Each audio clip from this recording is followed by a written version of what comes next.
jajjabeessa isiniin jechuun barbaada. Anaadha miliyoonii ani YouTube kan biraa qaba warroonni beektan hin beektu kana mucaa kiyyaaf hojjedha jechuudha. Amma biyya galuutti mucaa kiyyaaf hojjedhe gaafa biyya gale immoo mucaa kiyyatu irratti hojjetaa jechuudha. Kanaaf jennaan amma as jirutti tattaafannee yeroo waayifaa qabnu kana yeroo xiqqoo boqonnaa qabnu kana waan akkasii viidiyoo tokko irratti hojjenne xiqqoo sabiskiraabii tokko lama in argama jenneeti jechuudha. Akkuma isin beektan akkuma isin beeku laayikii godhaatii jajjabeessaa isiniin jechuun barbaada. Egaanii guyyaa har'a maal gochuu dhufte naan jechuun keessaan hin oolu. Guyyaa har'a wanti dhufee fi hedduu tokko qalbiin koo na cabe hedduu tokko rifadhe jechuudha. Akkuma argitanii viidiyoo sabboon turratti gadhiiseen ture. Dhimmichi waa'ee dhimma Mubaarikii irraa dubbachuu dhufe jechuudha. Mubaarikii jechuun nuuf nama qalbii miti, nuuf nama guddaadha, nama bakka guddaa bakka hedduutti eeggannudha jechuudha. Mubaarikii jechuun hundumti keessan iyyuu hin beektu jechuudha. Nama hiyyeessaa, nama miskiina ta'e, nama homaa hin qabne, nama waan nyaatu hin qabne, nama mana itti galu hin qabne, nama dhukkubsatee sireerra ciisu kan gargaarudha jechuudha. Mubaarikii hundumti keessan iyyuu hin beektu jechuudha. Akkuma hundi namni muraasi isa jaallatu namni muraasi immoo kan isa jibbu jira jechuudha. Dhugaa dubbachuufi nama hundi si jaallata jechuu miti. Yeroo baay'ee kan itti amantee fudhachuu qabdu kan si qeequ hin jira, kan si jibbu hin jira, kan haasaa kee jibbu hin jira. Kan itti waan itti gootu irratti yookaan immoo waan itti hundooftee irratti hojjettu irratti kan si jibbee si qeequ baay'eetu jira jechuudha. Fakkeenyaaf Mubaarikiin yeroo baay'ee waan nama gammachiisuu fi waan namatti tolu bakka waan hunda keenya irraa eenyu jechuudha. Waan nu gammachiisu hojjeta jechuudha. Yeroo hundumaa waan isin argaa jirtan waan miidiyaa irratti fidee dubbatudha, waan miidiyaa irratti argisiisudha jechuudha. Yeroo mara waan dhoksaa keessatti hojjetu miti jechuudha. Guruuppii isaa keessa warroonni jirtan hin jirtu. Fakkeenyaaf guruuppii Mubaarikiitii fi guruuppii Abdii keessa nan jira. Ijoolleen na beektan hin jirtu. Nama tokko bichaa jira na fakkaati guruuppicha keessa. Guruuppii keessatti illee yeroo itti haasa'uu fi waan inni tiktok isaa irratti hojjetu tokkumadha jechuudha. Hiyyeessa gargaaru, waan dabaa hojjetee hin beeku, waan hamaa namarratti hojjetee hin beeku, waan hamtuu namarratti yaadee hin beeku. Bakka garaansaa qulqulluudha jechuudha. Namni nama ta'eef gargaara. Ati saba biraadha. Ati lammiin kee akkasii, ati lammiin kee akkanaa hin jedhu jechuudha. Walumatti qabe namni boo'ee taanaan namni waan itti galu dhabee taanaan namni rakkate taanaan irriba isaa dhabee sa'aatii 24 barbaree dibatee irriba dhabee waa hundumaa ta'eeti jechuudha kan inni hojjetu jechuudha. Tiktok irraa jechuun ofiisaaf jiraachisu osoo hin taane numaan jiraachisu. Gaafa rakkanne suma bira dhannee itti boonya jechuudha. Kanaaf jennaani ana akka kootti baay'ee tokkoon gadde jechuudha. Yeroo duraanii bakka gisigisee laftina namne qophiin fakkaatu akka tokko goradhe garbii immoo jedhee hedduu tokko qophaa'etti eegaa ture. Guyyaa kanayyuu guyyaan tapha isaatiiyyuu na dafee naa ga'uu didee ture jechuudha. Sababiin itti qophaa'ee ture jechuudha. Sirriitti itti qophaa'een jira. Ijoollee baay'een sirriitti itti qophaa'anii jirtu. Warroonni qimamoonni mana madaamii keessaa warroonni akka mana madaamii keessa jiraatanii isa gammachiisuudhaaf tattaafachaa turtanii baay'eetu jira. Garuu akka nu yaadne miti. Warroonni maallaqa keessaniin gargaaruudhaan taaptaabii gochuudhaan gargaaraa turtan itti yaaddanii jechuudha. Isa gammachiisuuf bishaanitti nam'ee jira. Haa ta'u inni garuu giiftii fudhatee jira. Homaa dhimmichi dhimma dorgommiiti waan ta'eef dhimma giiftii miti jechuudha. Giiftii amma nan kenne, leenca amma nan kenne, makiinaa amma nan kenne dhimma jedhu miti. Dhimmichi dhimma dorgommiiti. Dorgommii jechuun immoo mo'amtee mo'uudha.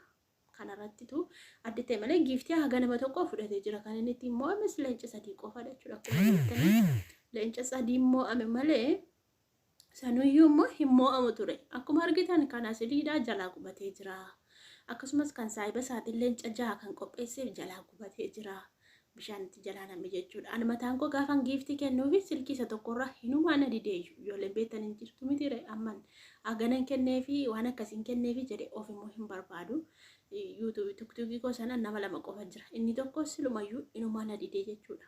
Ani Mubaarikii isa kan biraa irratti eegaa ture. Isa kan biraatiin qophaa'anii eeggachaa ture garuu na didee jechuudha. Isa tokko naa kennu indagana maal godhaa?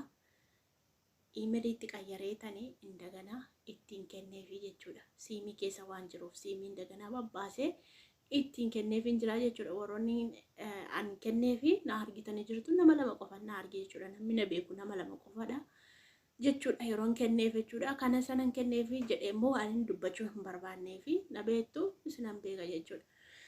Kanaaf jechuudha akkamitti qophoofnee injifachuudhaaf yaadne ta'uu dide jechuudha. Baay'ee qalbii keenya cabsee baay'ee tokko nu gaddisiise jechuudha. Dhugaa dubbachuu fi an akka kooti baay'ee tokkoon gadde maaliif itti qophaa'e isuma gammachiisuuf itti qophaa'e jechuudha. Waan nama dhibbu keessaa akka sirriitti na beekanii an ol ba'ee isa maarreedhaa jedhanii of akka abbadanii isa ofiman kana ani jireenya koo keessatti kolfee taphachuu malee isa tuktukirra ol ba'anii maal jedhanii yuutuub irratti illee kanan namaa godhe sanan namaa godhe jedhanii ani dubbadhu.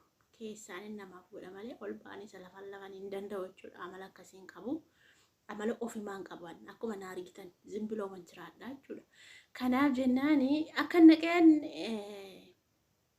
dhaqee seeneeni nanna beeyyu beektanii tuktukii keessa duraarratti eegaa ture nanna bee saniin booddee mucaan tokko natti ergite sheer natti goonaan hin naqee akkuma naqeen hin natti ergee akkan seenuuf natti ergee jechuudha. Reedinii gaafa natti ergee jedhu itti dhiisee ofirraa deebisee maayine jedhaan waliin ba'uu godhee nan sodaadhadhe. Guruppii keessatti sirriitti wal beena hin beektu guruppicha keessa warra jirtan guruppii keessatti sirriitti wal beena nama gargaarsa irratti maa irratti argamuutti sirriitti wal beena jechuudha. Guruppii abdiitii fi guruppii mubaarikii waasaappii namni beektan hin jirtu jechuudha. Kanaaf jennaani akka nu yaadnee itti qophoofne ta'uu dide. Uuma maallaqa dhabnellee taphii goonee fi immoo ama ture garuu jechuudha diinni jinniin keessa galtee nu qabdeetu jarattiin beektaa tonkola nyaana qabdi natti fakkaata jarattiin waatti gochuun oole namtittiin kuni shakkiru yaa rabbii.